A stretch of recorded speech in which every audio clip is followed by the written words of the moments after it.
ರಾಜ್ಯದಲ್ಲಿ ಆಗ್ತಾ ಇರುವ ಸಿಎಂ ಸಂಘರ್ಷದ ಬಗ್ಗೆ ನಿಮ್ಮೆಲ್ಲರಿಗೂ ಗೊತ್ತೇ ಇದೆ. ಇದರ ಮಧ್ಯೆ ರಾಹುಲ್ ಗಾಂಧಿ ಅವರು ರಾಜ್ಯಕ್ಕೆ ವಿಸಿಟ್ ಮಾಡಿದ್ದಾರೆ. ಮೈಸೂರಿನಿಂದ ತಮಿಳುನಾಡಿಗೆ ರಾಗ ಪ್ರಯಾಣವನ್ನ ಬೆಳೆಸಿರುವುದು. ಸಿಎಂ ಸಂಘರ್ಷದ ಹೊತ್ತಲ್ಲೇ ರಾಜ್ಯಕ್ಕೆ ರಾಹುಲ್ ಗಾಂಧಿ ಭೇಟಿ ನೀಡಿದ್ದಾರೆ. ಮೈಸೂರಿನಿಂದ ತಮಿಳುನಾಡಿಗೆ ರಾಗ ಪ್ರಯಾಣವನ್ನ ಬೆಳೆಸಿರುವುದು. ಸಿಎಂ ಡಿಸಿಎಂ ಭೇಟಿಯಾಗಿ ರಾಹುಲ್ ಗಾಂಧಿ ತೆರಳಿದ್ದಾರೆ. ಮೈಸೂರು ಏರ್ಪೋರ್ಟ್ನಲ್ಲಿ ಭೇಟಿಯಾಗಿ ಪಯಣವನ್ನ ಬೆಳೆಸಿದ್ದಾರೆ ರಾಹುಲ್ ಗಾಂಧಿ. ಹೆಲಿಕಾಪ್ಟರ್ನಲ್ಲಿ ಊಟಿಗೆ ತೆರಳಿದ ರಾಹುಲ್ ಗಾಂಧಿ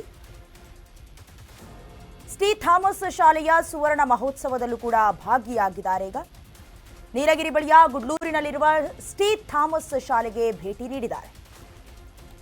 ರಾಹುಲ್ ಗಾಂಧಿ ಅವರು ಇವತ್ತು ಕರ್ನಾಟಕಕ್ಕೆ ಆಗಮಿಸಿದ್ರು. ರಾಜ್ಯದಲ್ಲಿ ಕುರ್ಚಿ ಸಂಘರ್ಷ, ಕುರ್ಚಿ ಕಾದಾಟದ ಗೊಂದಲದ ನಡುವೆಯೇ ರಾಹುಲ್ ಗಾಂಧಿ ಅವರು ಬರ್ತಾರೆ ಅನ್ನುವಂತಹ ಮಾತುಗಳು ಕೂಡ ಕೇಳಿ ಬರ್ತಾ ಇತ್ತು. ಅದಾದ ಮೇಲೆ ಸಿಎಂ ಸಿದ್ದರಾಮಯ್ಯ ಸೇರಿದಂತೆ ಡಿಸಿಎಂ ಡಿಕೆ ಶಿವಕುಮಾರ್ ಅವರು ಕೂಡ ಅವರನ್ನ ಭೇಟಿ ಆಗೋದಕ್ಕೆ ಬಹಳಷ್ಟು ಪ್ರಯತ್ನವನ್ನ ಮಾಡಿದ್ರು ಕೂಡ ಬರಿಗೈನಿಂದಲೇ ದೆಹಲಿಯಿಂದ ವಾಪಸ್ ತೆರಳುತ್ತಾ ಇದ್ರು. ಅದಾದ ನಂತರದಲ್ಲಿ ಎಐಸಿಸಿ ಅಧ್ಯಕ್ಷ ಮಲ್ಲಿಕಾರ್ಜುನ ಖರ್ಗೆ ಅವರು ಕೂಡ ರಾಜ್ಯಕ್ಕೆ ಬಂದು ಕೆಲವೊಂದಷ್ಟು ದೂರನ್ನ ಅಹವಾಲವನ್ನ ಕೇಳಿಕೊಂಡ ನಂತರದಲ್ಲಿ ರಾಹುಲ್ ಗಾಂಧಿ ಅವರು ರಾಜ್ಯಕ್ಕೆ ಯಾವಾಗ ಬರ್ತಾರೆ ಅನ್ನೋದಾಗಿ ಕೂಡ ಕ್ಷಣಗಣನೆ ಶುರುವಾಗಿತ್ತು. ಅದಕ್ಕೀಗ ತೆರೆ ಬಿದ್ದಿದೆ.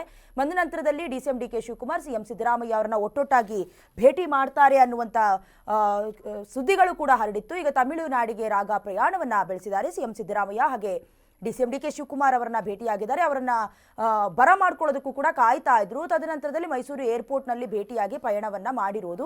ಈಗಾಗಲೇ ರಾಜ್ಯದಲ್ಲಿ ಆಗ್ತಾ ಇರುವಂತಹ ಕುರ್ಚಿ ಸಂಘರ್ಷದ ಬಗ್ಗೆ ಮಾತನಾಡ್ತಾರೆ ಅನ್ನುವಂಥ ಚರ್ಚೆಗಳಾಗ್ತಾ ಇತ್ತು. ಬಟ್ ಅದೆಲ್ಲ ಆಗ್ಲಿಲ್ಲ ಅನ್ನೋದು ಗೊತ್ತಾಗ್ತಾ ಇದೆ. ಮೈಸೂರಿನಲ್ಲಿ ರಾಹುಲ್ ಗಾಂಧಿಯನ್ನ ಸ್ವಾಗತಿಸಿದ್ದಾರೆ ಸಿಎಂ ಸಿದ್ದರಾಮಯ್ಯ. ಸಿಎಂ ಸ್ವಾಗತಿಸುವ ವೇಳೆ ಸೈಡ್ನಲ್ಲಿ ಡಿಸಿಎಂ ಡಿಕೆ ಶಿವಕುಮಾರ್ ಅವರು ನಿಂತ್ಕೊಂಡಿದ್ರು. ರಾಹುಲ್ ಗಾಂಧಿ ಭೇಟಿ ವೇಳೆ ಸಚಿವರಾದ ಕೆ ವೆಂಕಟೇಶ್, ಕೆಜೆ ಜಾರ್ಜ್ ಹಾಗೆ ಎಚ್ ಸಿ ಮಹದೇವಪ್ಪ ಅವರು ಕೂಡ ಉಪಸ್ಥಿತಿ ಇತ್ತು. ಜೊತೆಗೆ ಸಚಿವರಿಂದಲೂ ಕೂಡ ರಾಹುಲ್ಗೆ ಹೂಗುಚ್ಛವನ್ನ ನೀಡಿ ಸ್ವಾಗತಿಸಲಾಯಿತು. ಸಿಎಂ ಜೊತೆಗೆ ರಾಹುಲ್ ಗಾಂಧಿಯನ್ನ ಸಚಿವರು ಸ್ವಾಗತಿಸಿದ್ರು. ಸಚಿವರನ್ನ ಖುದ್ದು ರಾಹುಲ್ ಗಾಂಧಿಗೆ ಸಿಎಂ ಸಿದ್ದರಾಮಯ್ಯ ಅವರು ಪರಿಚಯಿಸಿದ್ರು. ಈ ವೇಳೆ ಎಲ್ಲವನ್ನ ನೋಡಿಕೊಂಡು ಏನೇನು ಬೆಳವಣಿಗೆ ಆಗ್ತಾ ಇದೆ, ಮಾತುಕತೆ ಆಗ್ತಾ ಇದೆ ಎಲ್ಲವನ್ನ ಸೂಕ್ಷ್ಮವಾಗಿ ಗಮನಿಸ್ತಾ ಡಿಸಿಎಂ ಡಿಕೆ ಶಿವಕುಮಾರ್ ಅವರು ಮಾತ್ರ ಹಿಂದೆಯೇ ನಿಂತ್ಕೊಂಡಿದ್ರು ಅಂತ. ಈ ಹಿಂದೆ ಕೂಡ ಎಐಸಿಸಿ ಅಧ್ಯಕ್ಷ ಮಲ್ಲಿಕಾರ್ಜುನ ಖರ್ಗೆ ಅವರು ಬಂದಾಗಲೂ ಕೂಡ ಸಿದ್ದರಾಮಯ್ಯ ಅವರನ್ನ ಮಾತ್ರ ಮೀಟ್ ಆಗಿದ್ರು. ಅದಾದ ನಂತರದಲ್ಲಿ ಇಂಧನ ಸಚಿವ ಕೆಜೆ ಜಾರ್ಜ್ ಅವರ ಹತ್ರ ಏನ್ ರಾಜಕೀಯ ಪ್ರಸಕ್ತ ಬೆಳವಣಿಗೆ ಅದರ ಬಗ್ಗೆ ಡೀಟೇಲ್ಸ್ ಅನ್ನ ಕೇಳಿದ್ರು. ಈಗಲೂ ಕೂಡ ಸೇಮ್ ಆಸ್ ಇಟ್ ಈಸ್ ಅದೇ ರೀತಿ ಆಗಿದೆ. ನೀವು ದೃಶ್ಯದಲ್ಲಿ ಗಮನಿಸ್ತಾ ಇದ್ದೀರಲ್ಲ, ಇಷ್ಟೆಲ್ಲ ಮಾತುಕತೆ ಆಯಿತು, ಕೆಲವೊಂದಷ್ಟು ಅವ್ರನ್ನ ಬರಮಾಡ್ಕೊಳ್ಳುವಂಥ ಕೆಲಸ ಆಯಿತು. ಅಲ್ಲಿ ಸಚಿವರಿದ್ರು, ಅವ್ರನ್ನೆಲ್ಲ ಇಂಟ್ರೊಡ್ಯೂಸ್ ಮಾಡಿಸ್ಕೊಟ್ರು. ಬಟ್ ಡಿಸಿಎಂ ಡಿಕೆ ಶಿವಕುಮಾರ್ ಅವರಿಗೆ ಎಲ್ಲೋ ಒಂದು ಕಡೆ ಮುನಿಸಿದ್ಯಾ, ಬೇಸರ ಇದೆಯಾ ಗೊತ್ತಾಗ್ಲಿಲ್ಲ. ಡಿಸಿಎಂ ಡಿಕೆ ಶಿವಕುಮಾರ್ ಅವರು ಮಾತ್ರ ಅಷ್ಟು ಜನ ನೆರೆದಿದ್ದವರ ಮಧ್ಯದಲ್ಲಿ ಹಿಂದೆಯೇ ಉಳ್ಕೊಂಡ್ರು.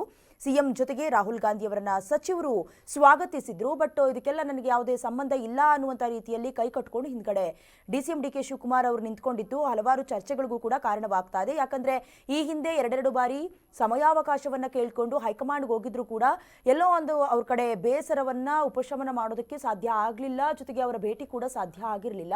ಹಾಗಾಗಿ ಆ ಬೇಸರವೋ ಏನೋ ಗೊತ್ತಿಲ್ಲ. ಆದ್ರೆ ರಾಹುಲ್ ಗಾಂಧಿ ಅವರು ಬಂದಿರೋದಕ್ಕಾದ್ರೂ ಅಟ್ಲೀಸ್ಟ್ ಆ ಮುಖದಲ್ಲಿ ಮಂದಹಾಸ ಕೂಡ ಕಾಣಿಸ್ತಾ ಇಲ್ಲ. ಹಿಂದೆಯೇ ಉಳ್ಕೊಂಡಿದ್ದಾರೆ.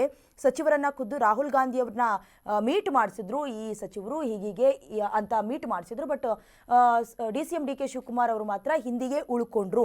ಕೆಜೆ ಜಾರ್ಜ್ ಹಾಗೆ ಎಚ್ ಸಿ ಮಹದೇವಪ್ಪ ಅವರು ಕೂಡ ಮಾತನಾಡಿದ್ರು, ಹೂಗುಚ್ಛವನ್ನ ನೀಡಿ ಸ್ವಾಗತಿಸಿದ್ರು. ಇದಕ್ಕೆಲ್ಲ ನನಗೆ ಸಂಬಂಧನೇ ಇಲ್ಲ ಅನ್ನುವಂಥ ರೀತಿಯಲ್ಲಿ ಡಿಸಿಎಂ ಡಿಕೆ ಶಿವಕುಮಾರ್ ಅವರು ದೂರವೇ ಸರಿದಿರೋದು ಈಗ ರಾಜಕೀಯ ಚರ್ಚೆಗಳ ಕಾರಣ ಆಗ್ತಾ ಇದೆ.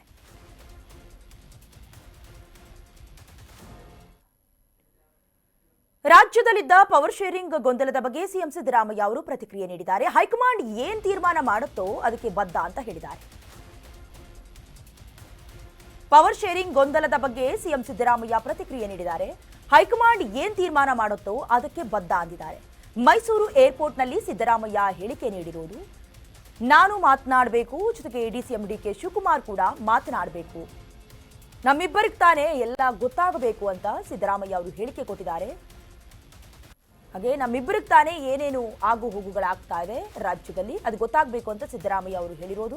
ಇನ್ನು ಶಾಸಕರಿಗೆ ಗೊತ್ತಿರೋದಿಲ್ಲ ನಮ್ಮಿಬ್ಬರ ಮಧ್ಯೆ ಏನಾಗ್ತಾ ಇದೆ, ಯಾವ ಬೆಳವಣಿಗೆ ಆಗ್ತಾ ಇದೆ ರಾಜಕೀಯವಾಗಿ ಅದೆಲ್ಲ. ಇನ್ನು ಹೈಕಮಾಂಡ್ಗೂ ಕೂಡ ಏನಾದರೂ ಹೇಳಿದಾರಾ ಶಾಸಕರು ಅನ್ನುವಂಥ ರೀತಿಯಲ್ಲಿ ಹೇಳಿಕೆಯನ್ನು ಕೊಟ್ಟಿದ್ದಾರೆ. ಒಂದು ಕಡೆ ಪವರ್ ಶೇರಿಂಗ್ ಗೊಂದಲ ಆಗ್ತಾ ಇರೋದು. ಈಗ ಸರ್ಕಾರ ಅಧಿಕಾರದ ಚುಕ್ಕಾಣಿ ಹಿಡಿದು ಸುಮಾರು 2.5 ವರ್ಷ ಹತ್ರ ಆಯಿತು. ಅದಾದ ಮೇಲೆ ಬೃಹತ್ ಕಾರ್ಯಕ್ರಮವನ್ನು ಕೂಡ ಮಾಡ್ತಾರೆ ಅನ್ನುವಂಥ ಚರ್ಚೆಗಳಾಗ್ತಾ ಇತ್ತು. ಅದರ ಮಧ್ಯದಲ್ಲಿ DCM DK ಶಿವಕುಮಾರ್ ಹಾಗೆ CM ಸಿದ್ದರಾಮಯ್ಯ ಇಬ್ಬರು ಕೂಡ ನಾವಿಬ್ಬರು ಅಣ್ತಮ್ಮಂದಿರ ರೀತಿಯಲ್ಲಿ ಪಕ್ಷವನ್ನು ಸಂಘಟನೆ ಮಾಡುವ ಕೆಲಸವನ್ನು ಮಾಡ್ತೀವಿ ಅಂತ ಹೇಳಿದ್ರು ಕೂಡ ಆಂತರಿಕ ಸಂಘರ್ಷ ಮಾತ್ರ ದಿನೇ ದಿನೇ ತಾರಕಕ್ಕೇರ್ತಾ ಇತ್ತು. ಇದ್ರ ಮಧ್ಯದಲ್ಲಿ ಇವತ್ತು ಹೈಕಮಾಂಡ್ ಕೂಡ ನಮ್ಮ ರಾಜ್ಯಕ್ಕೆ ಆಗಮಿಸಿತ್ತು. ಬಟ್ ಅವ್ರು ಹೋಗಿರೋದು ತಮಿಳುನಾಡಿಗೆ, ಆದರೆ ಮೈಸೂರಿಗೆ ಬಂದು ಆಗಮಿಸಿ ಹೂಗಚ್ಚವನ್ನೆಲ್ಲ ಕೇಳ್ಕೊಂಡ ನಂತರದಲ್ಲಿ ಒಂದಷ್ಟು ಮಾತುಕತೆ ಆಗುತ್ತೆ. ಆ ಸಂದರ್ಭದಲ್ಲೂ ಕೂಡ DCM DK ಶಿವಕುಮಾರ್ ಅವರು ಹಿಂದಿಯೇ ಉಳ್ಕೊಂಡ್ರು.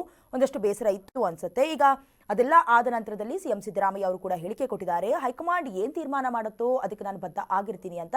ಈ ಹಿಂದೆ ಕೂಡ ಹಲವಾರು ಬಾರಿ ಹೈಕಮಾಂಡ್ ನಿರ್ಧಾರಕ್ಕೆ ನಾನು ಬದ್ಧ ಅನ್ನುವಂಥ ಹೇಳಿಕೆ, ಜೊತೆಗೆ CM ಆಗಿ 5 ವರ್ಷ ಮುಂದುವರಿಬೇಕಂತ ಹೇಳಿದ್ರೆ ಅದು ಹೈಕಮಾಂಡ್ ನಿರ್ಧಾರಕ್ಕೆ ಸಂಬಂಧಪಟ್ಟಿದ್ದು ಅನ್ನುವಂಥ ಹೇಳಿಕೆ ಕೊಟ್ಟಿದ್ರು.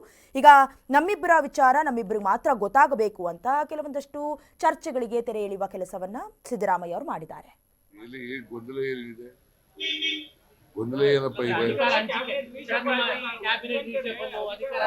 ಆತರದ್ದು ಇಲ್ವೇ ಇಲ್ಲ. ಅವೆಲ್ಲ ಪತ್ರಿಕೆಗಳಲ್ಲಿ ಚರ್ಚೆ ಆಗ್ತಾ ಇರೋದು, ಪಾರ್ಟಿನಲ್ಲಿ ಅವೆಲ್ಲ ಇಲ್ವೇ ಇಲ್ಲ. ಸಚಿವ ಸಂಪುಟ ವಿಸ್ತರಣೆ ಯಾರು ನೀವು ಡೇಟ್ ಕೊಟ್ಟು ನಾನು ಮಾತಾಡಬೇಕು, DK ಶಿವಕುಮಾರ್ ಮಾತಾಡಬೇಕು. ನಮ್ಗೆ ತಾನೇ ಗೊತ್ತಾಗೋದು. ನಾವು ಮಾತಾಡಿದೀವ? ಯಾವಾಗ ಹೇಳಿದ್ರಪ್ಪ ಕೊಟ್ಟು ಹೇಳ್ತಾರೆ ಅಂತ ಹೇಳ್ಬಾರ್ದು. ಅಲ್ಟಿಮೇಟ್ಲಿ ಹೈಕಮಾಂಡ್ ಅವ್ರು ಏನ್ ತೀರ್ಮಾನ ಮಾಡ್ತಾರೆ ಅದ್ರ ಪ್ರಕಾರ ನಡ್ಕೊಳ್ಳೋದು. CM ಬಗ್ಗೆ ಮಾತೇ ಇರ್ತಾ ಇರ್ಲಿಲ್ಲ. ಯಾಕಂದ್ರೆ ನೀವು ಫುಲ್ ಪ್ರೆಸಿಡೆಂಟ್ ಇದ್ರಿ. ಇದೇ ಟರ್ಮ್ ಅಲ್ಲಿ ಈ ತರ ಚರ್ಚೆ ಆಗ್ತಾ ಇರೋದಕ್ಕೆ